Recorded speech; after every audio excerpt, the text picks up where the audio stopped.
You know, something else that I see in these Pioneers, they are so fundamentally sound. I like to see people basically that really are good at what they do.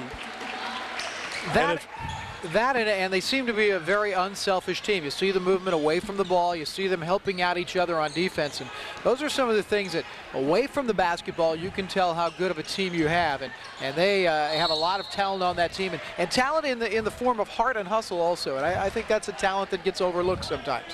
Johnson was fouled. And he'll go to the line. That's against Gideon, the 6'2 sophomore from Stoutland, Missouri. You know, we talked about in the first half the free throw shooting was going to be so important for Baker, and I don't believe they shot free throws real well, as we see Johnson missing another one. And that could really hurt them here in a game they're down by 12. You think back on those free throws and how much of a difference it could make in the margin of this game. Makes all the difference in the world. Johnson 7 points and a pair of rebounds.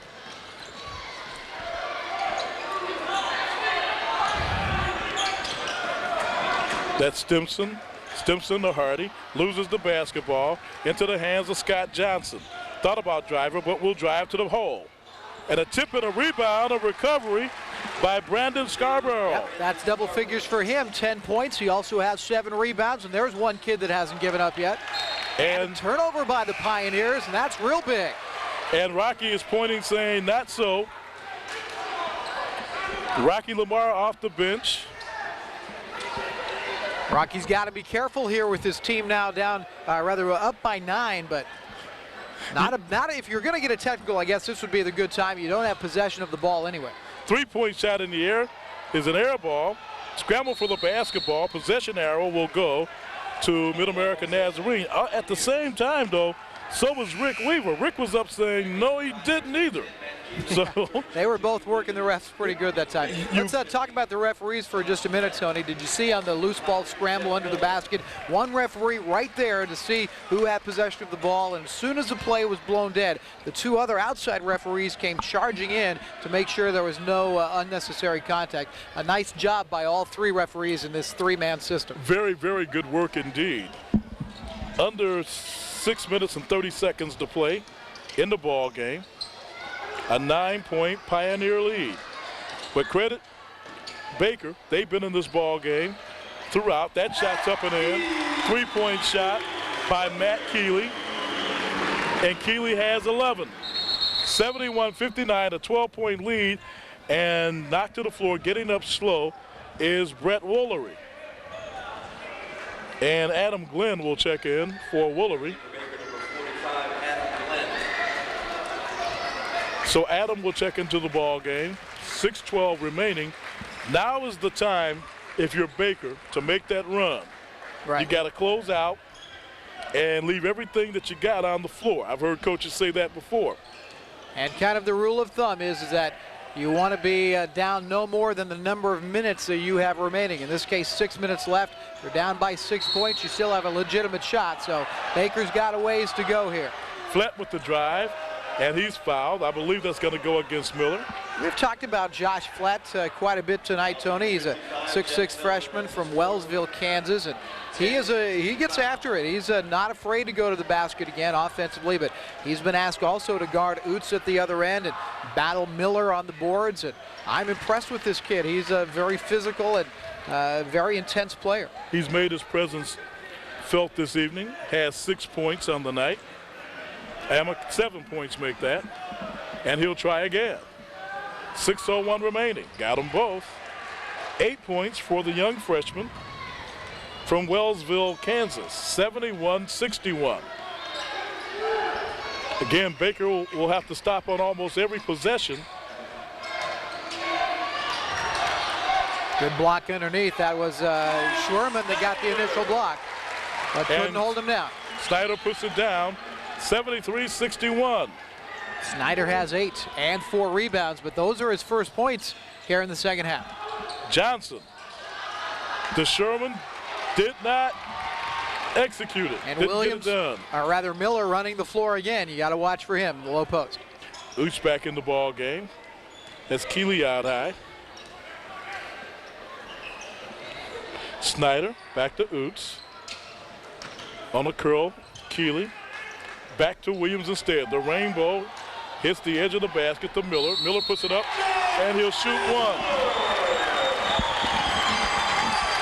And Rick Weaver disgustedly walks toward the water cooler. Yeah, that could be the dagger in the heart right there, especially if Miller can hit this with 5 minutes and 6 seconds left. And American Nazarene leading by 14. It'll be 15 if Miller can put this in. He continues to be a big factor on this team, one of the leaders.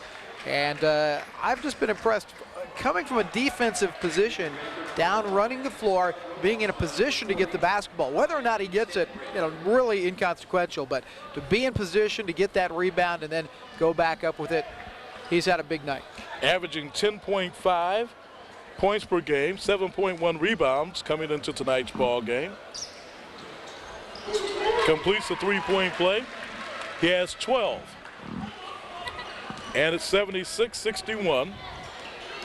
Coming up to 5 minutes in the game.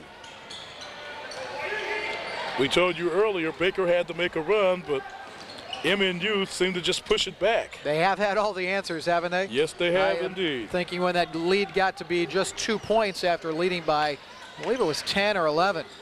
They just remained solid in what they were trying to do. And here's a travel call, turnover by Baker, but the Pioneers stayed very solid in what they were trying to do, didn't panic, ran when the opportunity presented itself, but in their half-court offense continued to move without the basketball, come off the screens, and they got some big shots to go down. No doubt about it. This Pioneer team, very, very impressive. At Zoots, no look pass to Williams. Oots to Williams. Williams has 22 on the evening, 78-61. Next 2 possessions will be crucial. Right, Baker's got to score almost on every possession to be into this game. Coming up on 4 minutes to play.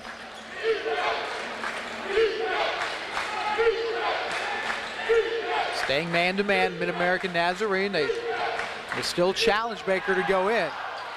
Follow-up by Scarborough. 78-63. Scarborough has been very solid tonight. 12 points, 7 rebounds.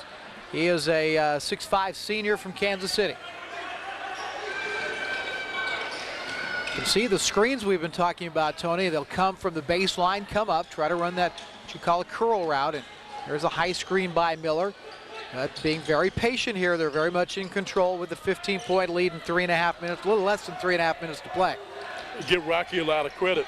I think this team has been built much in his image. Well, if he is the career assist leader, I would have to agree with you because they pass the ball very well, and they are always looking for that open man, looking to make that percentage just a little bit higher on the shot. And we've seen the interior passing be very impressive from time to time tonight, and they hit that open man coming off the screen very, very well. One thing he told me is that you will always see his teams play hard, and that's a credit. He says that people say that we're aggressive, and he says, I don't know if we're aggressive, but we do play hard. And the other funny thing about Rocky was talking about his plus-minus ratio as Glenn makes that shot, 78-65, and I was saying that's real good. I say, well, what would be the problem? He says, we got to do a better job of taking care of the ball. And I'm saying, you're up. Your plus-minus is up, tremendously, but he's not satisfied with that. And the good coaches aren't, and the good players aren't satisfied with that.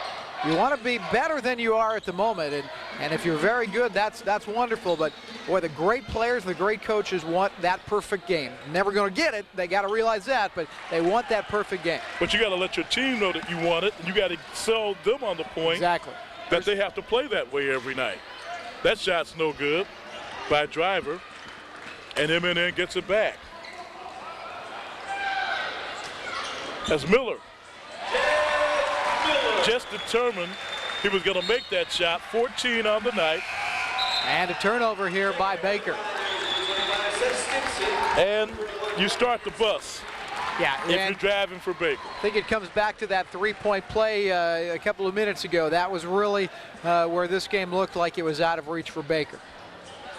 Give Baker a lot of credit. They did a good job of keeping close as they could manage throughout this game. And, you know, in this part of the season, you never want to say at 4-8, as Baker is coming into this game, that their season is over. Of course they're going to want to continue to play hard, and you never know what's going to happen. You look at other sports. How about in the NFL with the Redskins starting 0-5? And then, you know, you just never know. And at this level, you can develop and find that player that can turn your season around. And even though Mid-American Nazarene looks like they're going to win this one easily, Baker has put a great effort into this game and played very well. And Miller will have a chance at another three-point play. Has 16 on the evening, 4 rebounds, so his rebound average will go down short just a little bit, but his point average should go up. 17 for Miller. That's the true pivot man. Oots is what you may call a 3 or a 4, and he likes to play around the bucket as well. They both run the floor excellently. They both are great passers. They both are unselfish. Oots is kind of in that Charles Barkley mold, isn't he? Just kind of physically resembles him a little bit, plays the same way. Look at that high move by Brandon McDonald. And that's his first field goal of the game, Tony. 83-67, 120 remaining, as the Pioneers will go to 9-1, 2-0 in the conference. Baker will be 4-9. But again, it's early, and a lot of things can happen between January and February. And oh Lord, don't let me mention March. Miller again, he's been very tough, and he has 19. What a drive. It's been Miller in the last few minutes of this game. Yeah, he's got his 19 points. Jimmy Williams 22. That's been their 1-2 punch. 41 points between them, 85 points in all, and a timeout called by Coach Lamar.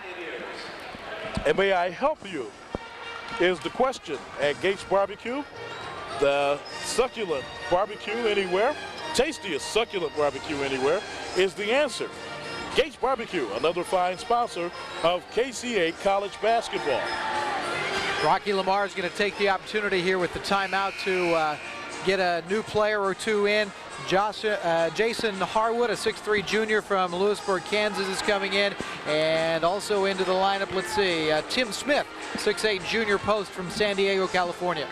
And again, just as they were saying, people come from all over the country to be here. They come out to this beautiful campus and these fine facilities, and I can imagine as a freshman, you walk in and see something like this, you get excited. Right, you have to be. Here's Harwood handling the basketball out, Tony. They've also got the 7'3 junior in, David Schaefer. Excuse me, he's a freshman. So Schaefer's in the ball game wearing number 52. That's Schaefer with a turnaround. Didn't get the roll, and a foul. That's going to go against Tim Smith, the 6'8 junior out of San Diego. That's his first personal. Now Smith gets into the box score, but maybe not the way he had anticipated when he came out onto the court. I like what Rocky Lamar is doing here. He's used his entire roster tonight, Tony. These kids getting in here in the last minute or so just kind of rounds that out. But he has used his roster really from top to bottom tonight, with maybe 1 or 2 exceptions, but has used a lot of players. As you said, they're going to end up 9-1 after tonight, and that's also a good sign. In a tough game like this, a lot of different people have had a chance to contribute. Luke Harris at the free throw line, 6'4 sophomore from Dodge City, Kansas. There's a rebound for Tim Smith. At least for a moment, give him a half a rebound on that. Well, he'll get in the paper tomorrow. And he got on TV tonight. That's pretty good. Shots off the back of the rim, no good. Coming down to Harris. And this ball game is over. Final score, 85-67 in favor of MNU. Tonight's KCA College basketball action is produced by Two Eagles Action Media. Team Sports has a schedule of over 25 games in the KCA College basketball package for you to enjoy on both the Comcast cable and Time Warner cable systems this winter, as well as 28 high school events shown exclusively on Comcast. For more information, see our website at www.kcteensports.com or call Team Sports at 816-350-8500. So that's what you do. Is we have some more exciting KCA College basketball coming up. You're watching exciting KCA College basketball, produced by Team Sports. Against Evangel. So let's have a big crowd here next Saturday night. KCA College basketball brought to you by your friendly neighborhood Sonic Drive-In restaurants. Stop by Sonic and ask about this month's delicious specials. Stop by for a cool, delicious shake or a mouth-watering banana split. Sonic, America's Drive-In, is a proud sponsor of KCA College basketball. And I also want to talk about another of our fine sponsors, L.A. Jones & Son. They've been serving Greater Kansas City for over 45 years. Ask about their new pre-arrangement plan, L.A. Jones & Son's Funeral Home, 1800 East Linwood Boulevard in Kansas City, Missouri, and at 2065 North 5th Street in KCK. Another fine sponsor of KCA College basketball. Well, Rick, I tell you the difference in this game basically was that Mid-America Nazarene is just a superior basketball team. We're not just talking about the area, we're talking about the country. Yeah, Mid-American Nazarene showed what they've got tonight. Jimmy Williams, 22 points, 19 for Jeff Miller, 11 for Matt Keeley, and Baker really didn't have anything to answer with, although they did get 18 points from Darren Schwerman. Also 10 from Scarborough and 8 from Flett off the bench tonight for the for Baker. But again, they come up short. Let's talk about some of the scoring this evening, the leaders. Yeah, and that's what we were talking about. 22 for Williams and Miller with 19. So between them, really 41 points, and that was the difference. And at different times, Williams came in toward the second half, hit the threes, and Miller running the floor well. They each tended to pick it up at different times. So we'll meet again at KCK for the Penn Valley game. KCK and Penn Valley coming up next week, Tuesday and Wednesday. The women on Tuesday and the men on Wednesday. Ought to be a lot of fun. Our thanks to head coaches Rocky Lamar of Mid-America Nazarene and Rick Weaver of Baker. MNU Activities Director Ron Hill and Lynette Sestrak, Assistant AD. Make that Sessink, I believe it is. Sessink, thank you so much. Assistant AD, camera operator Carla Cole, Comcast technicians Roy Wagoner and Eric Bell, Time Warner technician Ed Deck. This is Tony Washington, Team Sports Coordinator for KCA College Basketball. We thank you for watching tonight. Join us Tuesday on Comcast Cable Channel 16 at 7 and 10 p.m. and on Time Warner Cable Channel 4 at 10 p.m. as Penn Valley travels to Kansas City, Kansas Community College for a women's game. And our final score once again, Mid-America Nazarene 85 and Baker 67. You've been watching exciting KCA College basketball produced by Rick and Carla Cole of Two Eagles Action Media.